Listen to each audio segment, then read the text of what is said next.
and welcome to another episode of the Odd Lots podcast. I'm Joe Weisenthal. And I'm Tracy Alloway.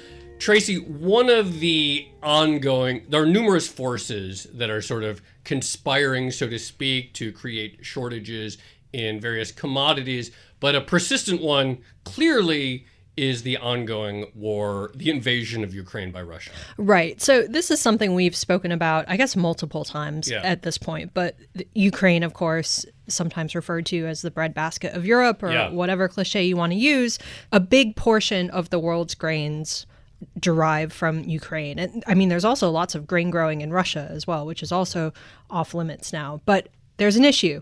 Obviously, Russia is blockading the country. It's hard to get that grain out, which means that there's a shortage, which means that prices are rising, which means that we've seen pressure.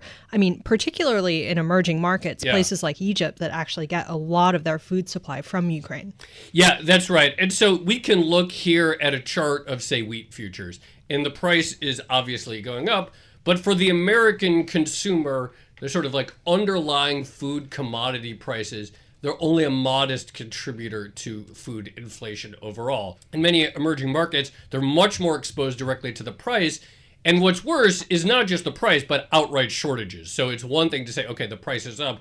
It's another thing to say, you literally cannot get the grain. You literally cannot get the wheat. But that is the risk that's being faced right now, for multiple reasons, but in large part due to this war. Right. And you can imagine that would manifest itself in political pressure in a lot of places in the world. Like when people can't eat, they tend to get angry, right? I mean, rightfully so.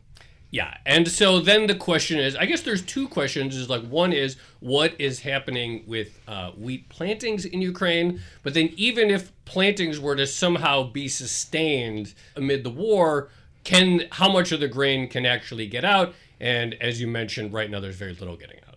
Yeah, and this sort of goes back to, I guess, the military tension between Russia and Ukraine. But how do you actually get supplies into the country, and how do you get vital goods out? Because you still want the supply of wheat and food to be flowing relatively freely. And you also want Ukraine to be able to make some money, right? At a time when it actually needs money and could use that to buy weapons and supplies. That too. All right. So for more, we're going to be talking about some of the options to actually do this and whether there's a way for the U.S. military or Western forces to play a positive role in safely getting grain out of the country. We're going to be speaking to Admiral James Stavridis. He was, among other things, the 16th Supreme Allied Commander of NATO. He has personal experience in perhaps similar operations or similar situations of moving commodities around the world. He has a really deep understanding of this stuff. So, Admiral, thank you so much for coming on Odd Lots. I really appreciate it. It's great to be with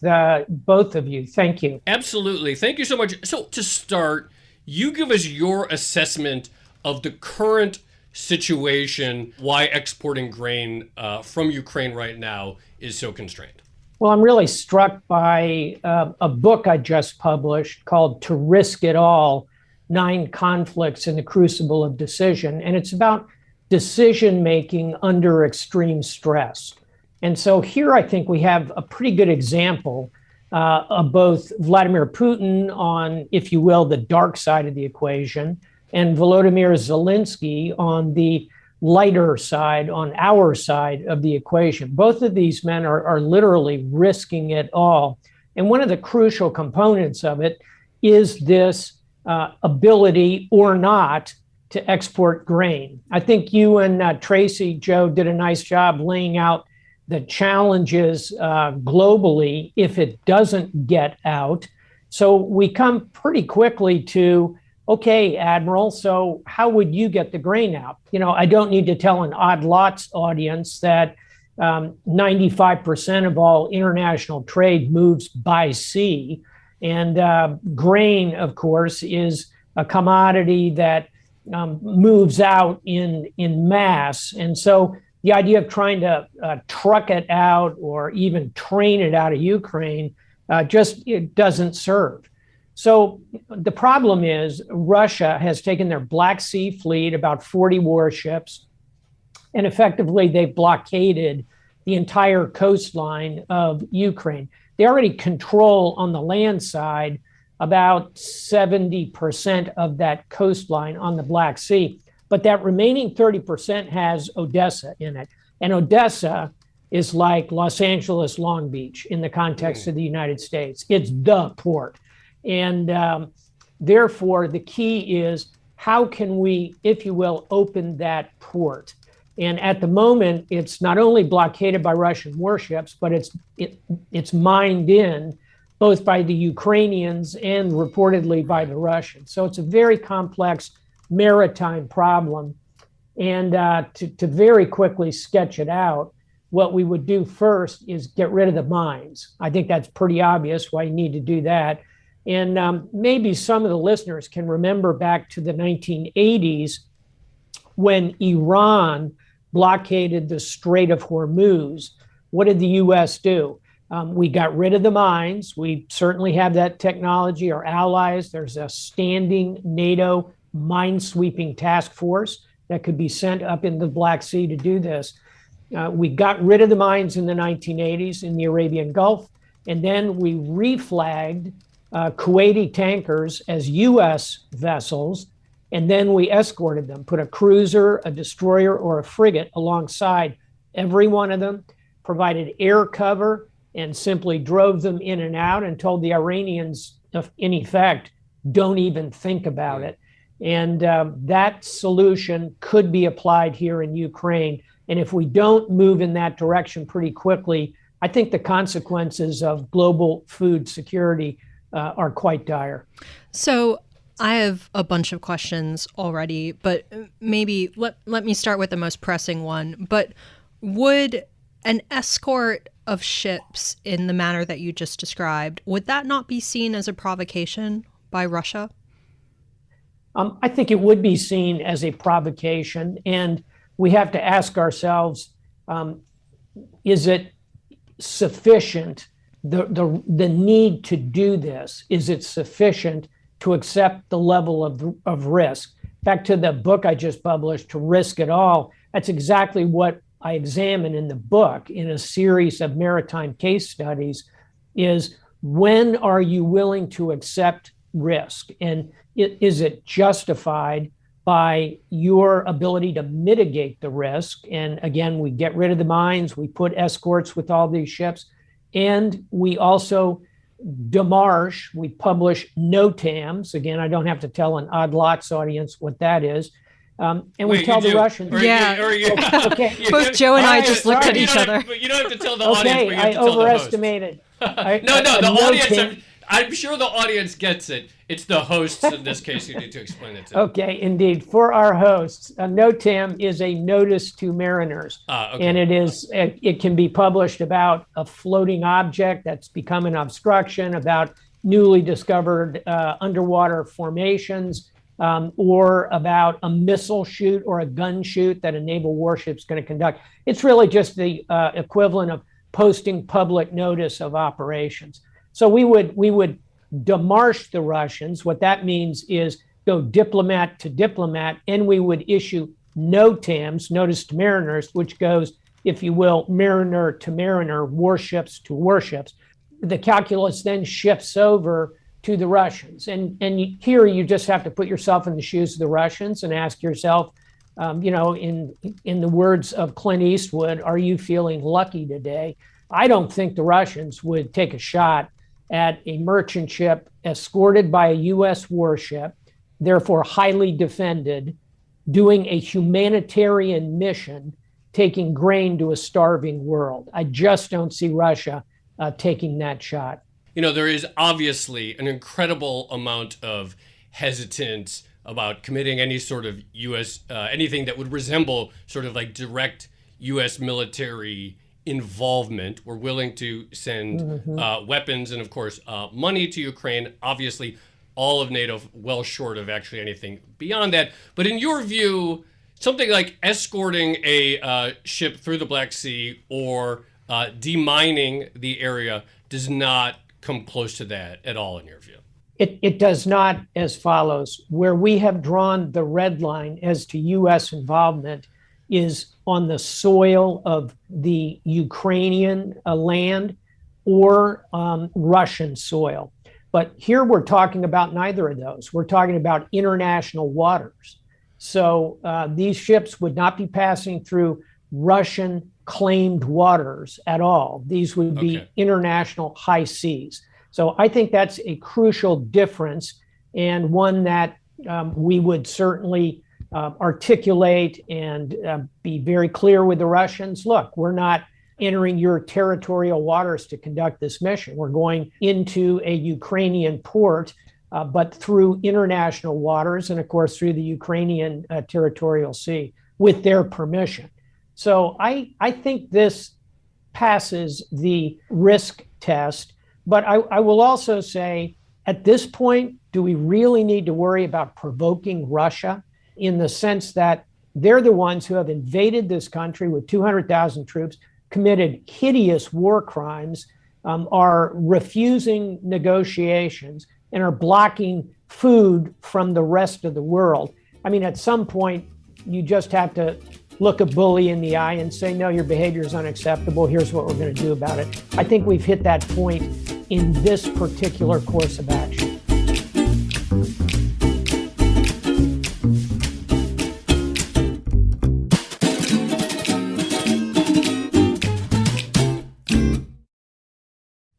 So one thing you mentioned in your writings on this topic is the idea of having to reflag the Ukrainian carriers to something else. Can you explain why that would need to be done?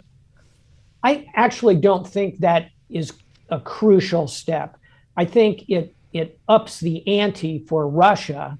But let's face it, as this audience will know, there are many, many flags of convenience all around the seas of the world. Many of these grain tankers are non-Ukrainian, but it does alleviate one aspect of this, which is that it would be Russia conceivably could say, well, we're engaged in a special military operation. We're attacking Ukrainian targets. So we would say, okay, we'll take down the Ukrainian flag and put up, really wouldn't have to be a U.S. flag. It could be Panamanian. It could be Greek. It could be any nation willing to participate. It could be any of the NATO nations. If NATO signed up to it, it would just be quite streamlined. And this was the case in the Operation Earnest Will in the 1980s in the Arabian Sea.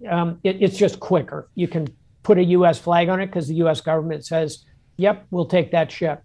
But is that crucial? No, I don't think so. And I don't think it would change the calculus particularly. So you were part of that Operation Earnest Will in the late 1980s to get oil out of the Strait of Hormuz. Why don't you describe your role in that operation and what made it successful?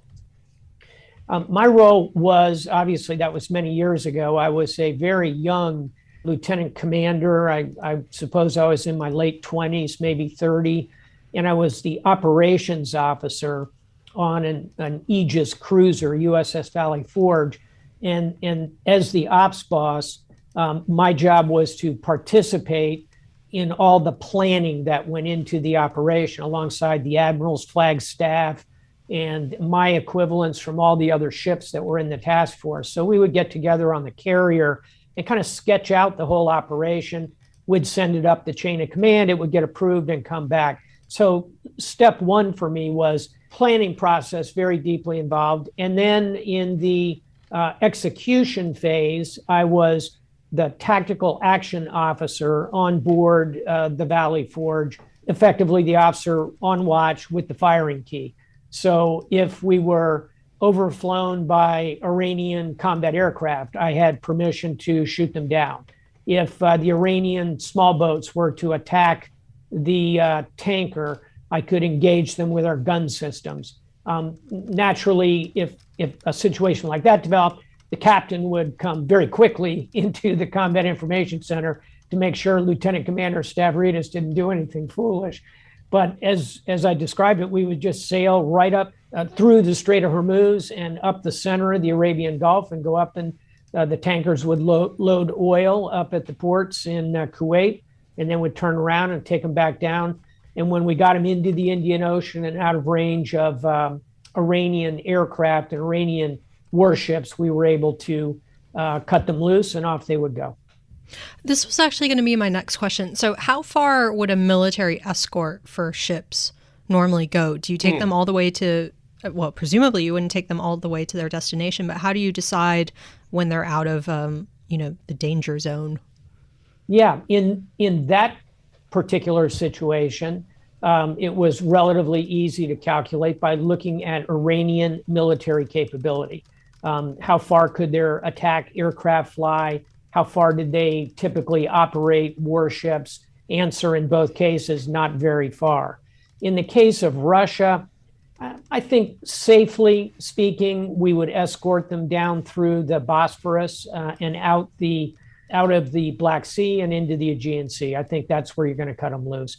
Again, highly unlikely, in my view, that Russia is going to come after commercial shipping, frankly, whether it's Ukrainian flagged or not. But let's say, for sake of argument, we've reflagged and they're flying a U.S. flag or a Danish flag from a NATO member. Very unlikely Russia's going to go anywhere outside their zone of control, which is really the northern Black Sea.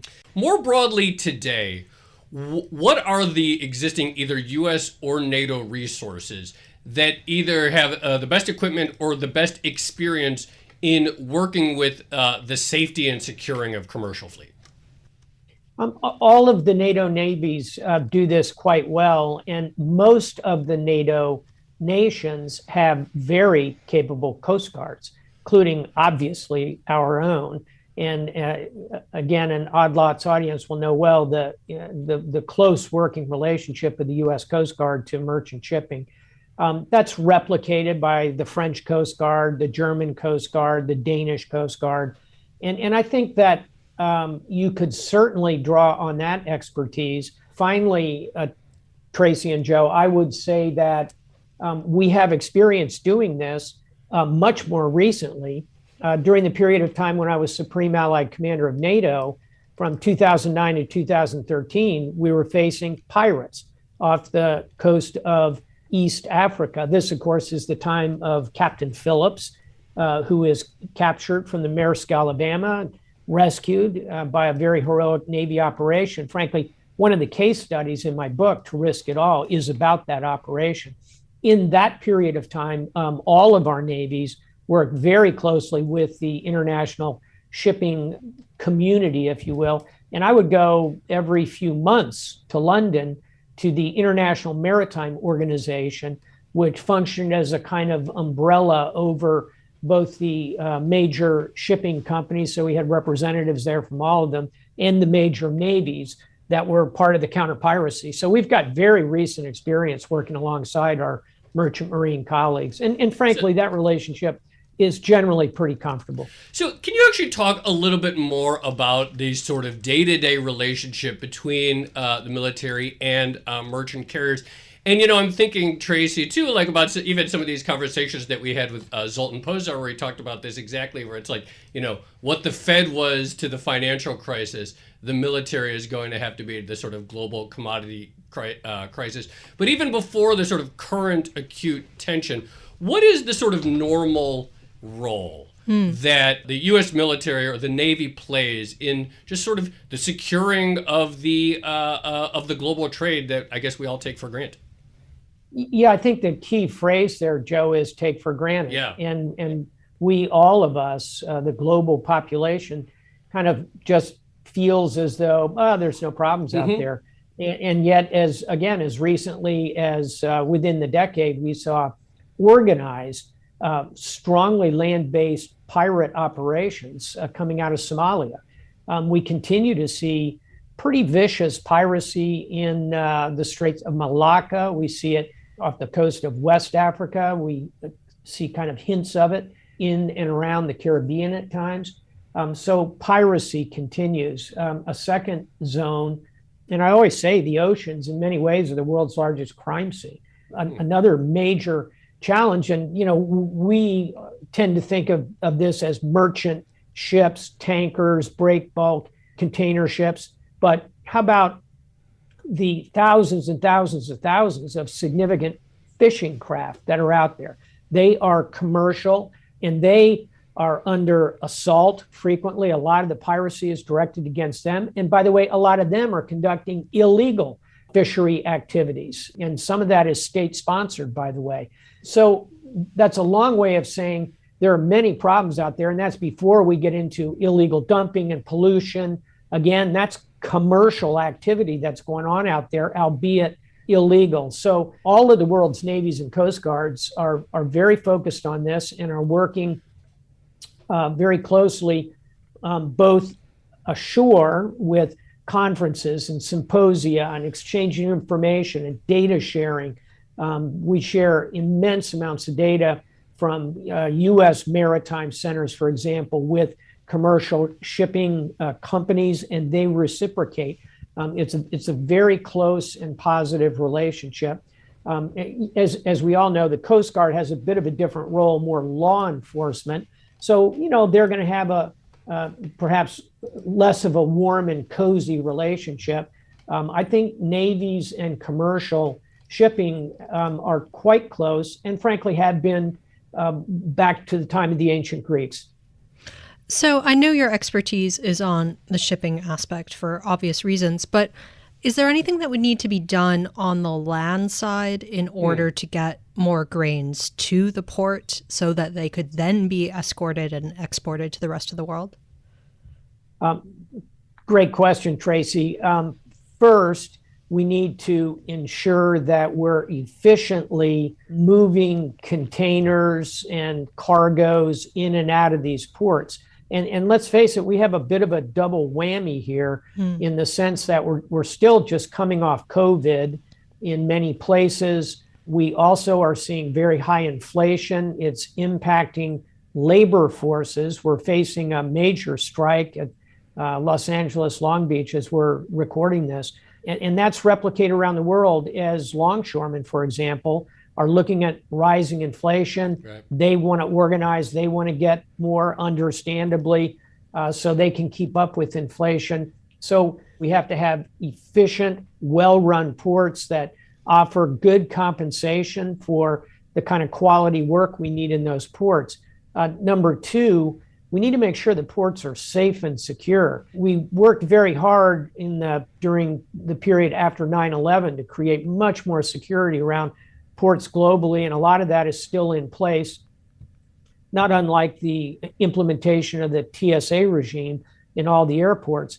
We need to go back and re-look at that security, I think, and make sure that it meets today's needs. And then third, we need to ensure that logistically we can go from these ports quickly and efficiently into the nations that are receiving.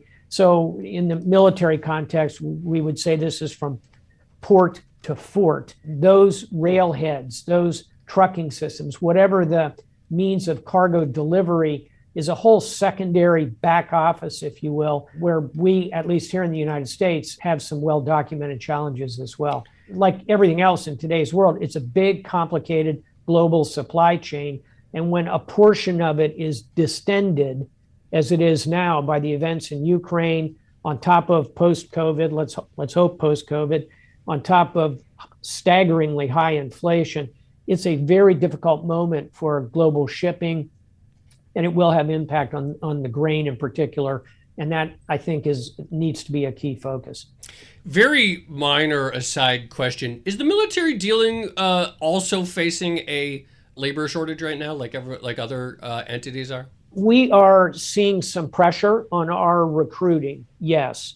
And so for the first time in a long while, for example, the Army has extended the tours of its recruiters. Those are the men and women who, are out in the field trying to convince high school seniors to come join the military. And the reason they're doing that is because they're facing pressure meeting their targets for all the reasons we've talked about. And by the way, as an aside, it's important to know, and this may surprise many people, who tend to think, oh, well, if I can't go to college or I don't want to go to college, I guess I'll just join the military. It's hard to be accepted as a volunteer in the U.S. military. Only about 25% of high school seniors are eligible for military service. You got to be a graduate. You got to have reasonably high grades. You've got to be in essentially perfect health. You've got to have no drug use, no arrests.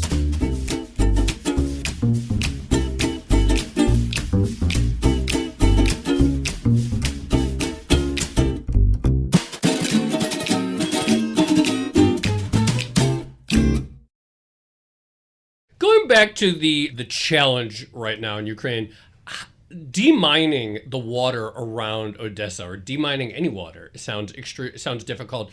What does it take to do that, and what is the time frame for just that part to make it safe to move at all?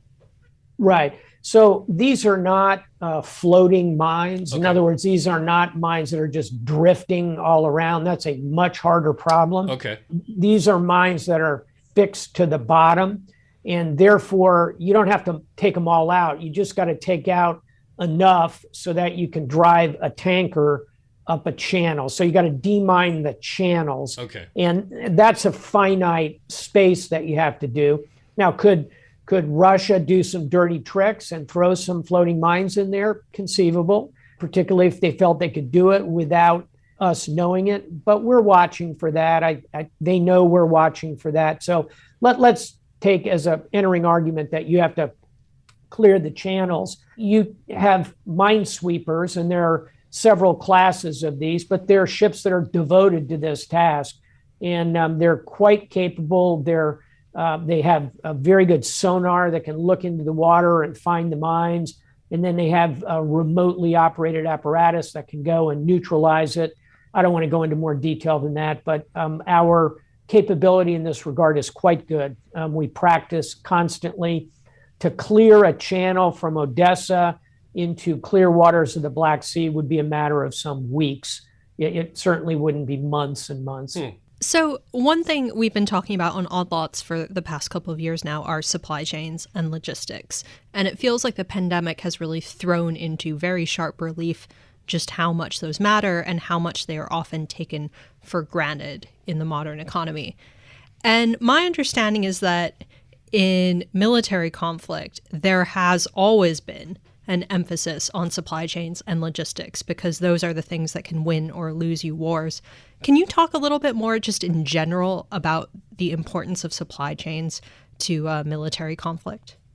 I can, Tracy. An old saying in the military is that amateurs focus on the strategy, the professionals are looking at the logistics. The business equivalent of that expression is execution eats strategy for lunch, meaning logistics, right?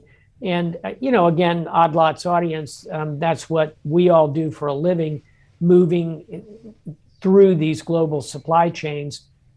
And what we've discovered, and our logisticians are the very best in the world, full stop, military logisticians. But they've got a pretty controlled environment. And that sounds funny to say, right? Because they're dealing with war. But they're also dealing from stockpiles. They have endless training they constantly conduct. They have exquisite intelligence. They can mitigate the combat risk quite effectively. The military logisticians do not have to face the big challenge that the global supply chains face, which is that it's all open source. It's in many ways it's market driven. It's not like these global shipping firms are getting together and training together and practicing together and write a schedule that they're going to follow for the next 10 years, which the military can do that because it has control over all these inputs in a way that big shipping companies just don't have control over the inputs. And as a result of that, the kind of supply chain issues hurt badly because they hit a system that had already moved so far to the just-in-time principle right. that it was very vulnerable to these kind of distortions.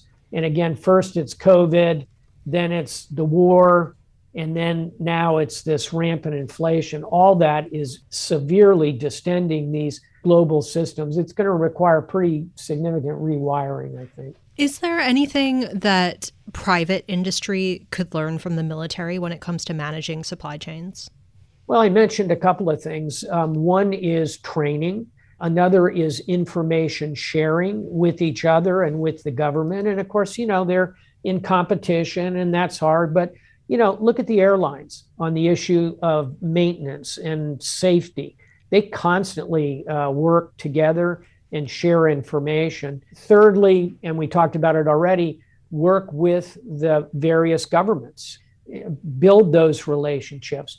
Fourthly, international organizations, being part of shipping professional associations, which many of these are a part of already, but also with the International Maritime Organization, for example, in London, be part of that kind of effort. There's 4 or 5 ideas for you. Admiral James Stavridis, this was a real treat to hear your perspective and the sort of like deep knowledge that you have in this. Thank you so much for coming on Odd Lots. It's my pleasure. And I'll just mention it one more time. New book out, a maritime book that I think this audience would really like. To Risk It All, 9 Conflicts in the Crucible of Decision, about making decisions under extreme pressure and real risk. I definitely want to read it now, because just hearing you sort of like walk through the sort of, the operation risk and the decision making and the difficulties, really fascinating, and I'm definitely going to check out the book. So thank you for coming on.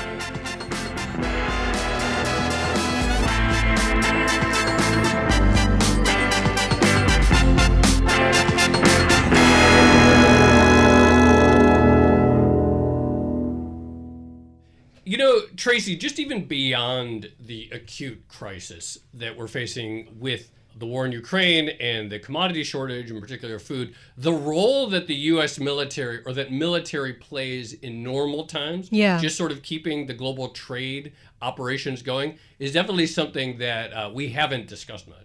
Oh, totally. So I think when someone says, we're going to have a military escort for a bunch of ships carrying grain out of Ukraine, I think a lot of people, their knee-jerk reaction is like, this is a big, departure from what the military normally does.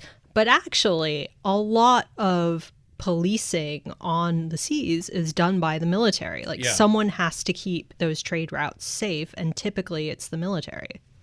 Yeah, no, and obviously, as he mentioned, there's piracy or criminality, or his line was that the oceans are the biggest crime scene in the world. So this is always going on. And now, of course, there's this acute issue of, can we get grain out of Ukraine? Can the blockade be broken? Can it be broken in a way such that it doesn't dangerously escalate conflict? And I have to say, I still have some reservations about whether you could do that without provoking a response from Russia. But, I also appreciate the Admiral's statement that, they're the aggressor, so maybe we shouldn't worry so much about the response. They're the aggressor, and it's in international waters, and it's not necessarily an offensive operation to simply escort a ship carrying grain. So it's an interesting idea, and of course, as it is a crisis, the global food crisis, and it's been done before, or at least something analogous, such as the operation that he was part of in 1987. Yep. All right, shall we leave it there? Let's leave it there. This has been another episode of the Odd Lots podcast. I'm Tracy Alloway. You can follow me on Twitter at Tracy Alloway. And I'm Joe Weisenthal. You can follow me on Twitter at The Stalwart. Follow our guest, Admiral James Stavridis. He's at StavridisJ. He's also the author of the new book, To Risk It All, 9 Conflicts in the Crucible of Decision. Follow our producer, Carmen Rodriguez, at Carmen Arman. Follow the Bloomberg head of podcasts, Francesca Levy, at Francesca Today. And check out all of our podcasts at Bloomberg under the handle @podcasts. Thanks for listening.